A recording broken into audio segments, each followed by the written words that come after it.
I'm Elizabeth. Since graduating, I've been working at my dad's business. We supply sports gear, anything a gym might need. It's a family affair.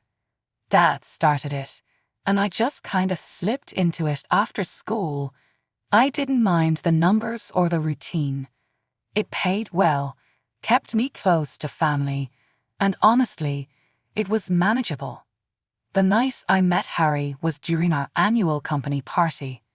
One of those evenings with too much cheap wine and those little sandwiches everyone pretends to enjoy. I was lingering near the buffet, deciding whether to risk the questionable shrimp, when he walked over, plate in hand. He had this easy smile. "Trust me, the shrimp's a risk, but the mini rolls are a safe bet," he said, nudging the plate toward me as he took one. I laughed and followed his advice. "Thanks, I'm Liz, by the way. Harry, I work at the branch across town. Heard a lot about you, the boss's daughter and all." "Hopefully all good things," I replied, trying to sound casual. We moved away from the food, finding quieter spots to chat. Harry was easy to talk to, maybe a bit too smooth, but refreshing. His humor was a mix of sarcasm and wit, and he seemed to have an answer for everything. We talked about all sorts of things: music, movies, places we traveled. He had a way of making the evening fly by, and when he suggested coffee later in the week, I didn't hesitate. We should do this again, without the stale sandwiches and forced small talk. There's a great little cafe downtown, quiet, good for conversation. "Sounds good to me," I agreed, and we exchanged numbers. As he mingled with others, Dad came over, giving me a look of approval. Harry's a good man. Sharp, keeps things running smoothly over at his branch. The rest of the evening passed in a blur of laughter and plans. As I left the party, I felt lighter than I had in months, maybe even excited. That night was the start of everything, both the good and the bad. That first coffee meeting wasn't supposed to turn into anything big. Just coffee, maybe a pastry, and a bit of conversation away from the noise of the corporate party. But it turned into dinner, and before long, it turned into a life together. We got married, surrounded by family and friends who seemed just as caught up in our whirlwind romance as we were. My parents loved Harry from the start. Dad even made him his deputy and eventually promoted him to head of the company. Everything seemed to be falling perfectly into place. After the wedding, I started working from home.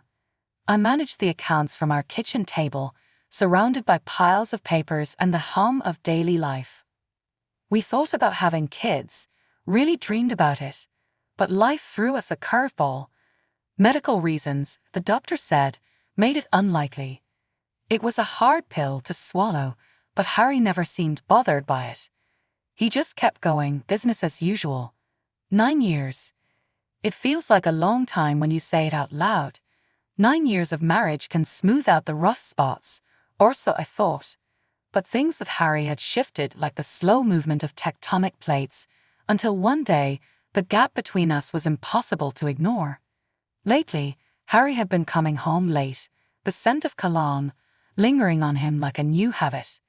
He brushed past me in the hallway, eyes glued to his phone, fingers tapping out messages I wasn't meant to see. "Who's keeping you so busy?" I'd ask, trying to keep my tone light. "Just work stuff. New contracts, demanding clients," he'd reply without looking up. I nodded, pretending to believe him, but doubt had already taken root, growing with each passing day. The balance at home had shifted too. I was handling the accounts, managing the chores, trying to keep everything running smoothly. But even well-oiled machines break down. One evening, as I was washing dishes, Harry walked in. He glanced at the sink, then at me, shaking his head. "You should wear gloves, Liz. Your hands are starting to look rough," he said, his voice flat. I turned off the tap, drying my hands on a towel. "Maybe you could help out now and then. It's not just my job to clean up." Harry snorted, a harsh sound. I'm busting my ass at work so we don't have to worry about money, and you want me to come home and do dishes? It's called helping, Harry. It's what people who live together do for each other. I shot back, my patience wearing thin.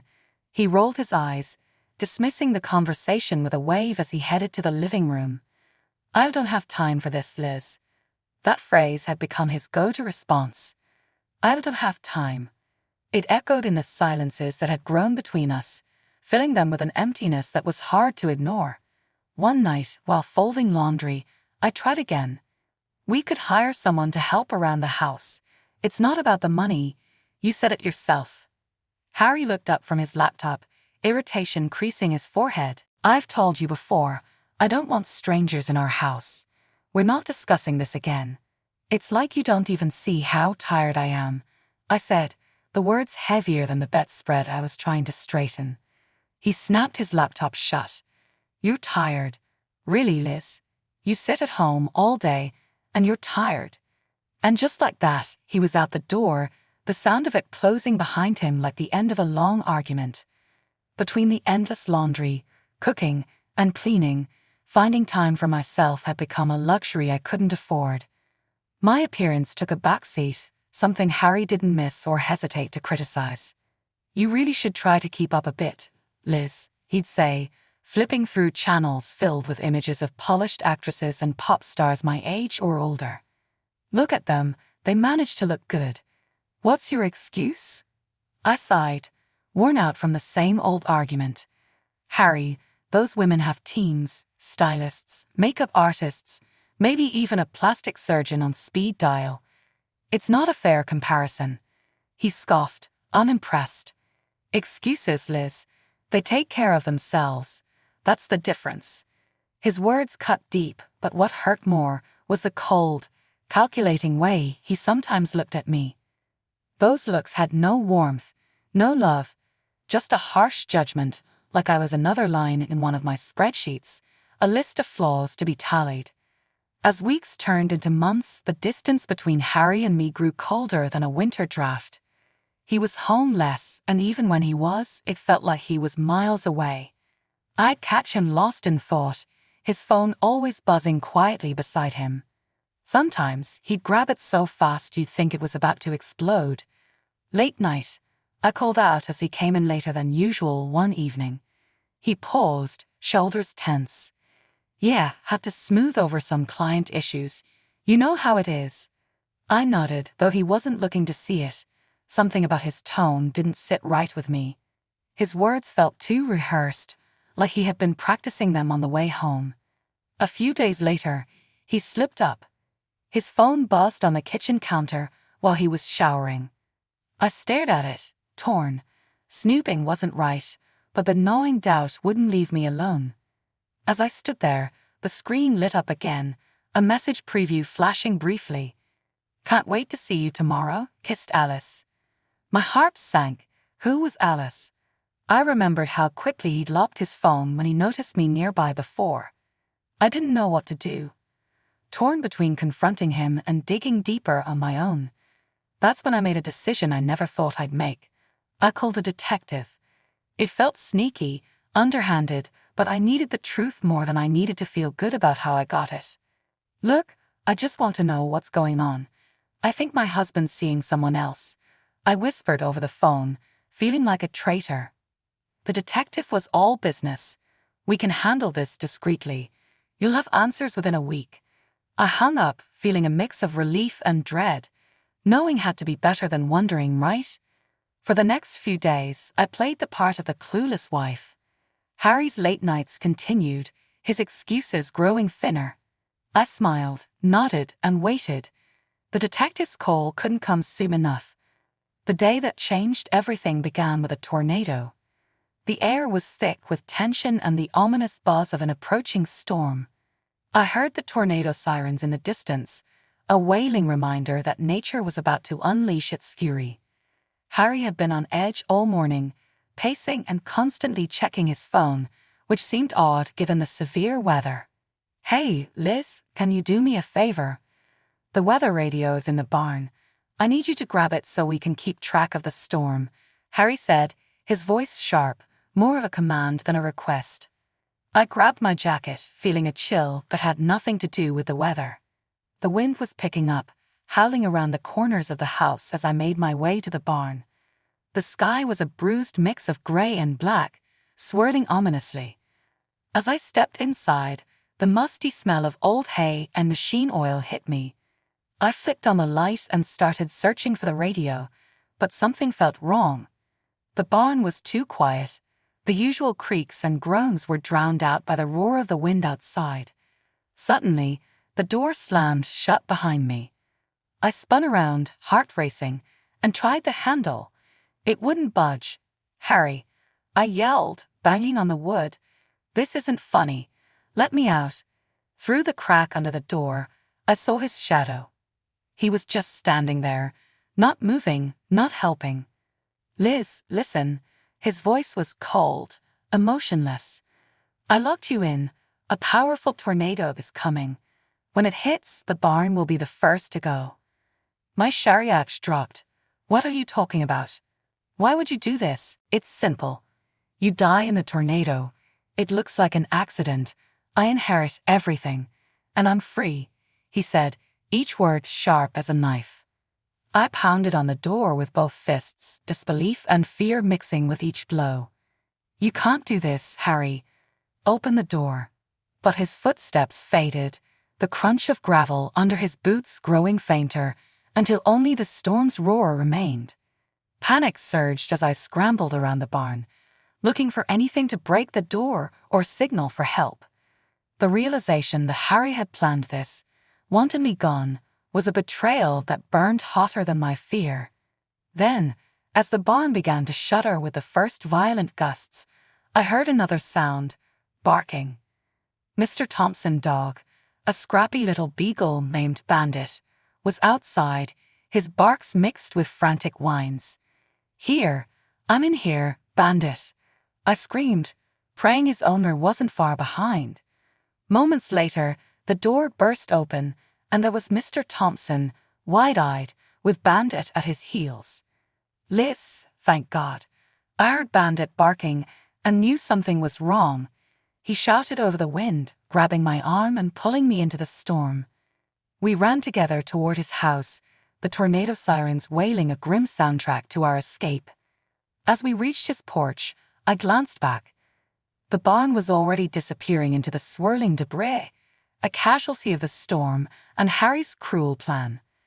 Once inside, Mr. Thompson led me to the basement, where the tornado's roar felt a little more distant. He handed me a steaming cup of coffee and tuned the weather radio to the latest updates. The broadcasters were calling it an unexpectedly powerful storm, one that hadn't been anticipated to hit with such force. As I wrapped my hands around the warm mug, Mr. Thompson sat across from me, his eyes filled with concern. "Liz, what happened out there? Why was Bandit barking at the barn?" I took a deep breath, my voice shaky as I started to explain. "Harry, he locked me in there on purpose. Said the tornado would take care of me." Mr. Thompson's eyebrows shot up, his face crinkling in shock. "He did what? That can't be right, Liz." "It's true," I insisted, the reality making my voice firmer. "He told me himself. Said after the tornado, he'd be free to do as he pleased." The old man shook his head, disbelief etched in every line of his face. "That's cold, Liz.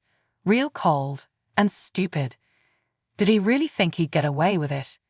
I shrugged, the absurdity of the situation not lost on me, even through the fear.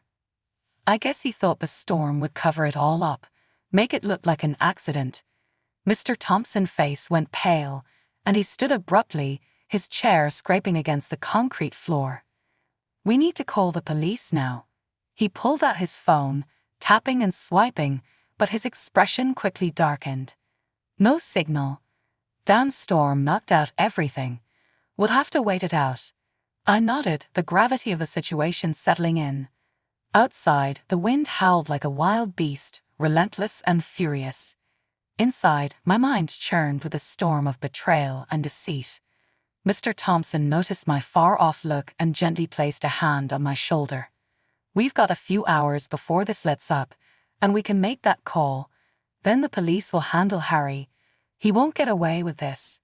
His words were meant to reassure me, but all I could manage was a faint smile. How had I spent all these years with a man capable of such cold-blooded calculation? The man I had shared my life with had been planning my death so he could start fresh.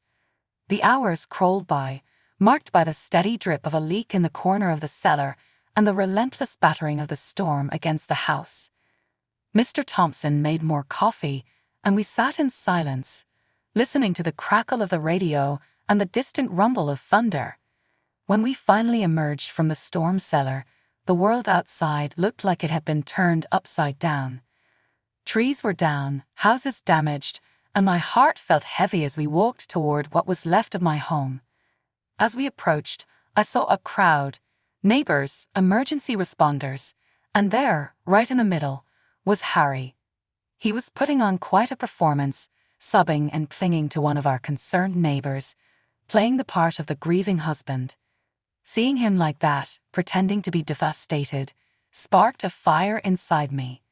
I marched forward, my steps steady despite the soft, muddy ground. "Liz!" Harry's act fell apart as our eyes met. His face drained of color, his fake tears drying up instantly. The crowd turned, gasping as they saw me, very much alive. I didn't stop, walking straight up to him, feeling every eye on us. "What's the matter, Harry? You look like you've seen a ghost," I said, my voice strong and clear, cutting through the murmurs around us. Harry stuttered, his usual smooth demeanor crumbling. "Liz, I thought you were." He couldn't finish, his eyes darting around, searching for any sign of support from our neighbors. "I was in the barn, Harry. Locked in, just like you planned, right?" I pressed on, not giving him a chance to slip out of the truth. He shook his head, a feeble attempt at denial. No, that's not. It was an accident. Locked from the outside, Harry. Mr. Thompson found me. He saved my life." I turned to Mr. Thompson, who nodded and stepped forward to back up my story. "It's true," Mr. Thompson said. "I found her locked in that barn just before it was destroyed. Had to break her out." The crowd's murmurs grew to an uproar.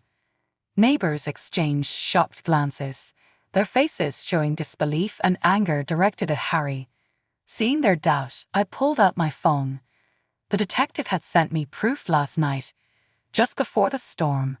I had everything now, pictures and messages between Harry and his mistress. "If you need a motive," I said, swiping through my phone to pull up the damning evidence, "here it is." I held up the screen for Harry and anyone close enough to see. Photos of Harry with another woman, cozy and smiling in a way he hadn't been with me in months. Harry's face shifted from white to red, his anger replacing fear. "You had me followed. You invaded my privacy. That's what you're focusing on." I couldn't believe his audacity. "Not that you tried to kill your wife." A police officer, alerted by a neighbor, stepped forward. He'd seen and heard enough. "Mr. Walters, I'm going to need you to come with me." As the police car drove off, the tension in the crowd eased. Neighbors approached, offering hugs and words of support. My parents pushed through the crowd, Mom in tears, Dad with an arm around her shoulders, both of them pulling me into a tight embrace. "We thought we'd lost you," Mom whispered, holding me close. "I'm okay, Mom," I reassured her, squeezing her back. "I'm okay." The day moved on, and the crowd eventually dispersed. I stood there with Mr. Thompson and my parents, looking at the damage, at the debris that was once my barn, at the life I had almost lost. In the weeks that followed, my life became a different kind of whirlwind, not of debris and storms, but of legal battles, meetings, and long days in courtrooms. Harry's trial was fast-tracked, given the severity of his crime. Each time I sat in that courtroom, I saw a man I no longer recognized. He seemed smaller, trapped by the weight of his own actions. One afternoon, as I was preparing to head to court, my dad stopped by. He had been my anchor through this entire ordeal, never wavering in his support. "Liz, are you ready for today?" he'd asked, his voice steady but his concern clear in his eyes. I nodded, adjusting the scarf around my neck. "I have to be, Dad.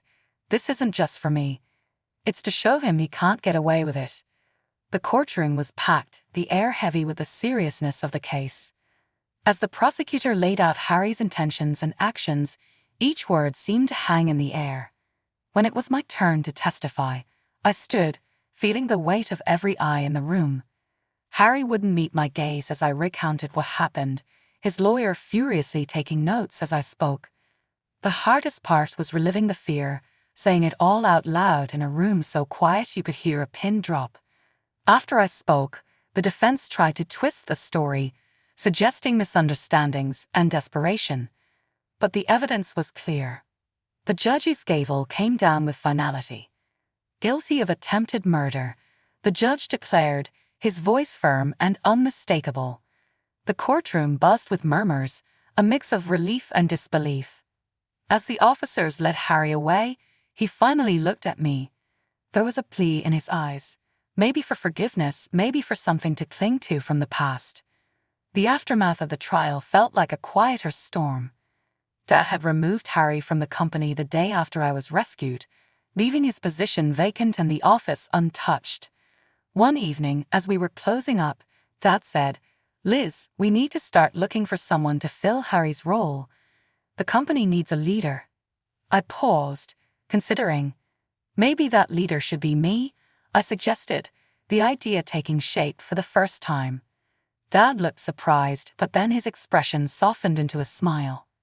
"I think that's a fantastic idea. You've been the backbone of this place for years." Life began to settle into a new normal. I was busier than ever with the company, rebuilding my life piece by piece. The community support was overwhelming. Neighbors and friends constantly checked in, bringing food, flowers, and words of encouragement. After Harry's conviction, the divorce was swift and straightforward. There wasn't much to discuss. The court granted me all his properties due to his deceit and the severity of his betrayal. A few months into my new life as the head of the company, I received an unexpected call. It was Harry's lawyer, sounding overly formal and uncomfortable. "Miss Walters, Harry wants to meet with you. He's requested a visit at the prison," he said. I hesitated, the past briefly clouding my day. "Did he say why?" "He mentioned wanting to apologize, to make amends," the lawyer replied, his tone carefully neutral. I took a deep breath, memories swirling. "Tell him I'll think about it." A week later, I found myself standing outside the prison, the building stark and uninviting. Inside, I went through security checks before being led to a small room with chairs on either side of a glass partition. Harry was already there, looking older, the weight of his guilt evident. He picked up the phone as soon as I sat down. "Liz, thank you for coming," he began, his voice shaky. I picked up the receiver, my grip firm. "Let's skip the pleasantries, Harry. What do you want?" He swallowed, avoiding my eyes. I'm sorry, Liz, for everything. I was hoping you might forgive me, maybe even speak on my behalf for a pardon. Harry, you tried to kill me. You planned it all so you could be with someone else and keep everything we built. You're not asking for forgiveness. You're asking for a favor because you still want the easy way out," I said, keeping my voice steady despite the turmoil inside.